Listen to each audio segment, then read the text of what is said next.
ध्यान दीजिएगा उसको, है ना। बढ़िया सेट है। I am audible?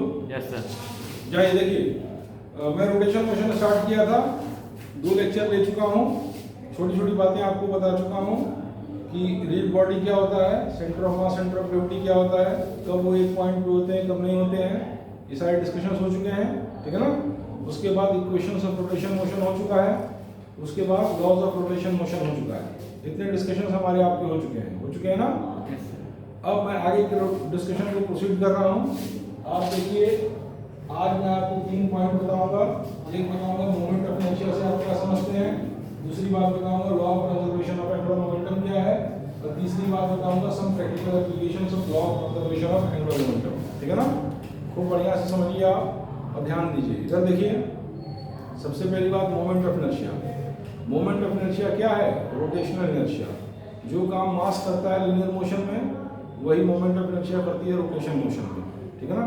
Rotational resistivity to change, किसी बॉडी की वो प्रॉपर्टी जिसकी वजह से वो अपने अंदर रोटेशन मोशन के दौरान अपने अंदर होने वाले किसी भी प्रकार के परिवर्तन का विरोध करती है, उसको हम मोमेंट ऑफ इनर्शिया कहते हैं। ठीक है ना। इन rotation motion it is not only the mass but also the distribution of mass along the axis which is important. केवल मास ही इंपॉर्टेंट नहीं है, ट्रांसलेशन मोशन में ज़्यादा रेजिस्टेंस होने के लिए क्या इंपॉर्टेंट था? मास। अगर मास ज़्यादा है तो ट्रांसलेशन मोशन में वो ज़्यादा रेजिस्टिविटी टू चेंज होगी। ठीक है ना। लेकिन रोटेशन मोशन में रेजिस्टिविटी टू चेंज केवल मास पर डिपेंड नहीं करती है, distribution of mass along the axis पे भी डिपेंड करती है। एक्सिस के अलोंग मास का कैसा डिस्ट्रीब्यूशन है, जैसे इधर देखिए, एक एग्जांपल लेके आपको बता रहे हैं कि जैसे मान लीजिए कि ये एक डिस्क है, है ना, ये एक डिस्क है, आप समझ आ गए, और ये एक रिंग है। तो डिस्क में हम जानते हैं मास पूरा यूनिफॉर्मली डिस्ट्रीब्यूट होता है throughout the area. Disc कैसे होता है? मान लीजिए डिस्क का भी मास m है और रिंग का भी मास m है, और रिंग में क्या होता है? मास सारा पेरिफेरी पे डिस्ट्रीब्यूट होता है। ये सब बात आपको पता है? Yes sir. अगर दोनों का मास m है तो दोनों की ट्रांसलेशनल इनर्शिया तो सेम होगी, मतलब translational resistivity to change same होगी, लेकिन rotational resistivity to change same नहीं होगी। मान लीजिए इस एक्सिस के अलोंग ये रोटेट करने के लिए फ्री है और इस एक्सिस के अलोंग ये रोटेट करने के लिए फ्री है।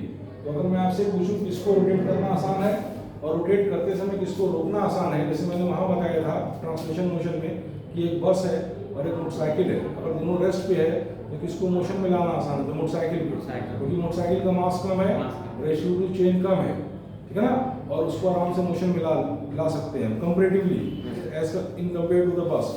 लेकिन अगर दोनों मोशन में है तो इसको रोकना आसान है, तो मैंने आपको बताया था मोटरसाइकिल को रोकना आसान है एज कंपेयर टू द बस।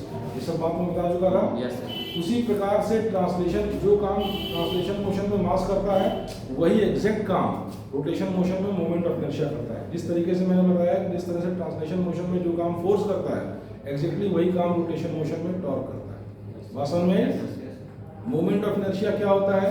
जैसे मान लीजिए कोई एक्सिस है, मान लीजिए ये एक्सिस है, इसके अलोंग डिस्ट्रीब्यूट, इसके अलोंग रोटेट करने के लिए कोई बॉडी फ्री है। मान लीजिए ये एक्सिस है, ये मान लीजिए कोई रिजिड बॉडी है, मान लीजिए ये कोई रिजिड बॉडी है, तो मैं इसे चल रहा हूं, मान लीजिए कोई रिजिड बॉडी है, देखिए ये कोई रिजिड बॉडी है, देखिए, ठीक है ना, और इस एक्सिस के अलोंग ये रोटेट करने के लिए फ्री है, इस एक्सिस के अलोंग ये रोटेट करने के लिए फ्री है। मान लीजिए ये कोई रिजिड बॉडी है, ये कोई रिजिड लेमिना है और इस एक्सिस के अलोंग रोटेट करने के लिए फ्री है। भाई इस लेमिना में ये मास m1 है, ये मास m2 है, ये मास m3 है, और इस तरीके से करके मान लीजिए mn मास तक मास है इस लेमिना में। तो हर मास और उसका एक्सिस ऑफ रोटेशन से परपेंडिकुलर डिस्टेंस, मान लीजिए इसका परपेंडिकुलर डिस्टेंस r1 है, इसका परपेंडिकुलर डिस्टेंस r2 है, इसका परपेंडिकुलर डिस्टेंस r3 है। मान लीजिए इस तरह से करके इसका परपेंडिकुलर डिस्टेंस nth पार्टिकल का rn है, ठीक है, इस एक्सिस ऑफ रोटेशन से। तो इस एक्सिस ऑफ रोटेशन के अलावा मोमेंट ऑफ इनर्शिया I होगी m1 r1 square plus m2 r2 square plus so on up to mn rn square. बात समझ आ गई? ये मोमेंट ऑफ इनर्शिया होगी। इतनी बात सब समझ गए? मोमेंट ऑफ इनर्शिया यानी resistivity to change in rotation motion does not depends only upon the mass, it also depends upon the distribution of the mass along the axis। मास किस प्रकार से डिस्ट्रीब्यूटेड है इस पे भी डिपेंड करेगा कि उसकी resistivity to change rotation motion में कैसी है, केवल मास से नहीं। ट्रांसलेशन मोशन में क्या था? केवल अगर मास आपको पता हो तो आप उसकी इनर्शिया ज़्यादा मास है मतलब ज़्यादा इनर्शिया है, ज़्यादा रेस्ट्रिब्यूटिव चेंज है।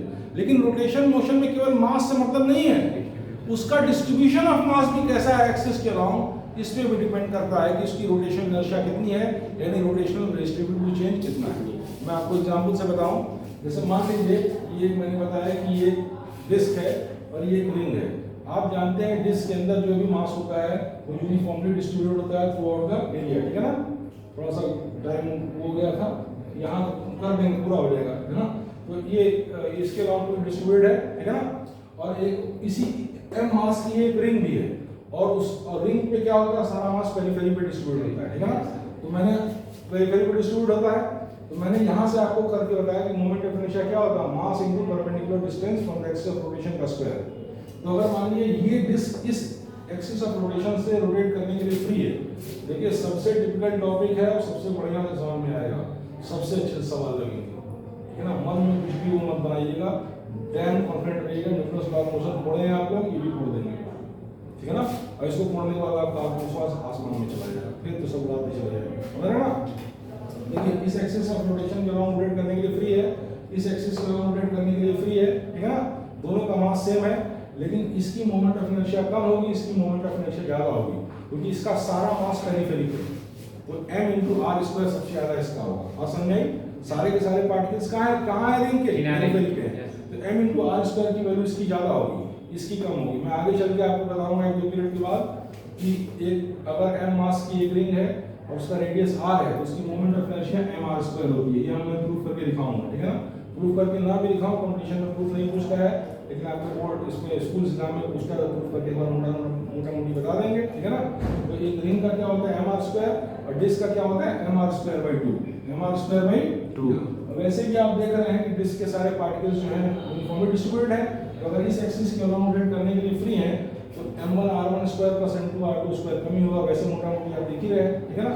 तो एक रिंग का और डिस्क का मास अगर सेम है, तो एक रिंग की मोमेंट मास सेम है और रेडियस सेम है, तो रिंग की मोमेंट ऑफ इनर्शिया ज्यादा होगी और डिस्क के कंपैरिजन में। अगर एक रिंग और एक डिस्क है, दोनों का मास सेम है, रेडियस सेम है, तो रिंग की मोमेंट ऑफ इनर्शिया यानी distributive change in rotation motion ज्यादा होगी in compare to the disc. इतनी बात समझ में आ गई सबको? Yes sir. अब इसका क्या मतलब है, एक रिंग और एक डिस्क अगर सेम मास सेम रेडियस की अगर रोटेट कर रही है, पूछ लिया गया किसको रोकना आसान है, तो आप बताइए किसको रोकना आसान है, रोकना किसको आसान है, रिंग और डिस्क, क्योंकि डिस्क की मोमेंट ऑफ इनर्शिया कम है, डिस्ट्रीब्यूटिव चेंज कम है। तो अगर एक डिस्क और एक रिंग है, दोनों m मास की, दोनों r रेडियस की है और दोनों रोटेट कर रही है, तो किसको रोकना आसान है, डिस्क को रोकना आसान है। और दोनों रुकी हुई है तो किसको रोटेट करना आसान है, डिस्क, क्योंकि उसकी distributive change in rotation motion कम है। अब इतनी बात समझ गए? Yes sir. इतनी बात में कोई बट नहीं है? No sir. खूब बढ़िया समझ में आ गया? Yes sir. देखिए जो 15 ही पॉइंट है यार, 15 ही तो पॉइंट है, you have only 15 points, just prepare them properly in one go. Concept एकदम क्लियर रखो, मोमेंट ऑफ इनर्शिया का मतलब ये है, इसका मतलब ये है, उसका मतलब ये है, उसका मतलब ये है, इसका मतलब ये है। अभी आगे चल के बताएंगे कुछ रेगुलर फिगर्स की मोमेंट ऑफ इनर्शिया के फॉर्मूलाज, तो फॉर्मूलाज क्लियर रखो। क्वेश्चन में दी हुई कंडीशन को डायग्नोस करो, क्या दिया है, क्या पूछ रहा है, डायग्नोस करो, और जो कॉन्सेप्ट्स हैं उन पे कॉन्फिडेंस रखो, खुद के अंदर कॉन्फिडेंस रखो, अप्लाई करो, आंसर आ जाएगा। बस यही तो करना है, इतना ही करना है। एक बार कर चुके हो, अब करते जाओगे, ठीक है ना। अब नेक्स्ट देखो, अब मैंने नेक्स्ट आपको बता रहा हूँ law of conservation of angular momentum और फिर some practical applications of law of conservation of angular momentum. और ये आज का पीरियड हमारा खत्म और 3 पॉइंट्स हमारे प्रिपेयर, ठीक है ना। आपने इसके पहले पढ़ा था law of conservation of linear momentum, तो वो क्या कहता था कि in the absence of any external force, in the absence of any external force, देखिए ठीक है ना, in the absence of any external force the total momentum of a system stands out to be conserved. यानी एक system का total momentum है वो conserve रहेगा अगर कोई एक्सटर्नल फोर्स ना हो, ठीक है ना। अब मैंने कहा था कि रोटेशन को हम ट्रांसलेशन की एनालॉजी से पढ़ाएंगे। अगर रोटेशन समझ गए, अगर ट्रांसलेशन समझ गए हैं आप, तो रोटेशन की काफ़ी बातें सिमिलर हैं। तो यहाँ पे क्या होगा, law of conservation of angular momentum क्या होगा, in the absence of any external torque. Force था, in the absence of any external torque the total angular momentum of the system stands out to be conserved. Yes. फिर से सुनिए, law of conservation of angular momentum simply says in the absence of any external torque the total angular momentum of a system stands out to be conserved. कौन सी बहुत बड़ी बात है यार, वो समझ गए, भी समझ गया, समझ गया ना? Yes sir. अब देखिए एंगुलर मोमेंटम होता क्या है? एंगुलर मोमेंटम होता क्या है? एंगुलर मोमेंटम को J से डिनोट करते हैं, ये एक वेक्टर क्वांटिटी है। लीनियर मोमेंटम को L से डिनोट करते थे, वो भी एक वेक्टर क्वांटिटी थी, और लीनियर मोमेंटम बराबर मास इनटू वेलोसिटी था। ये आपको पता था? यस। लीनियर मोमेंटम को हम J से डिनोट करते हैं, ये एक वेक्टर क्वांटिटी है, और this is equal to I into omega. Linear momentum, angular momentum क्या होगा? I omega. वहाँ मास इनटू वेलोसिटी था, मास की जगह यहाँ मोमेंट ऑफ इनर्शिया आ गया, और वहाँ वेलोसिटी की जगह यहाँ एंगुलर वेलोसिटी आ गई। कौन सी बड़ी बात? कोई बड़ी बात है? अगर एक्सटर्नल टॉर्क 0 है, अगर एक्सटर्नल टॉर्क T is 0, यानी there is no external torque. अगर कोई भी एक्सटर्नल टॉर्क नहीं है, यानी T is 0, तो टोटल मोमेंटम कंजर्व होगा। यानी अगर पहले केस में मोमेंट ऑफ इनर्शिया I1 और एंगुलर स्पीड ओमेगा 1 थी, और एक्सटर्नल टॉर्क 0 है, तो दूसरे केस में क्या होगी? I2 ओमेगा 2, तो I1 ओमेगा 1 बराबर I2 ओमेगा 2। यानी मोमेंट ऑफ इनर्शिया अगर घटाएंगे तो एंगुलर स्पीड बढ़ जाएगी, एंगुलर स्पीड बढ़ाएंगे और एंगुलर स्पीड बढ़ जाएगी, ठीक है ना? और मोमेंट ऑफ इनर्शिया बढ़ाएंगे तो एंगुलर स्पीड घट जाएगी। अगर टॉर्क एक्सटर्नल नहीं लग रहा है तो, और अगर लग रहा है तो नहीं। सिंपल है, हर चीज सिंपल है। 15 जो पॉइंट है हर चैप्टर, रिलैक्स होकर एक पॉइंट समझ लो और कुछ सवाल लगा लो, बस इतना ही करने में वो सब कुछ मिल जाएगा जो तुम चाहते हो। इतना नहीं करोगे, इतना ही तो है अजय। और हम तो मतलब बहुत खुश हैं, हम बार बार कह रहे हैं कि तुम लोग समझ रहे हो, एडवांस के सवाल सारे समझ जा रहे हो, अच्छी बात है, आप समझ लो। Law of conservation of angular momentum सिर्फ इतना कहता है कि total angular momentum of the system can torque to be conserved in the absence of any external torque. If there is no external torque upon the system, then total angular momentum of the system can torque to be conserved. यही law of conservation of angular momentum, ठीक है? और angular momentum कितना होता है? I omega. I क्या है? Moment of inertia. Omega क्या है? Angular speed. अगर कोई सिस्टम है जिसका मोमेंट ऑफ इनर्शिया I है, एंगुलर स्पीड ओमेगा है, उसको एक्सटर्नल टॉर्क नहीं है, कुछ देर बाद एंगुलर स्पीड अगर ओमेगा 2 हो जाती है, पहले ओमेगा 1 थी, तो I1 omega 1 is equal to I2 omega 2। कोई बड़ी बात नहीं है। छोटा सा एक प्रैक्टिकल एग्जांपल देख लो, मैं तुमको बताऊं। एक इधर देखो, एक मान लो कि एक रोटेटिंग डिस्क है, बहुत सब किताबों में दिया हुआ है, अभी तो सिंपल बात चल रहा है, बीच में सवालों पर धीरे धीरे आएंगे, स्लोली। मान लो एक रोटेटिंग डिस्क है, उसमें कोई लड़की कैसे खड़ी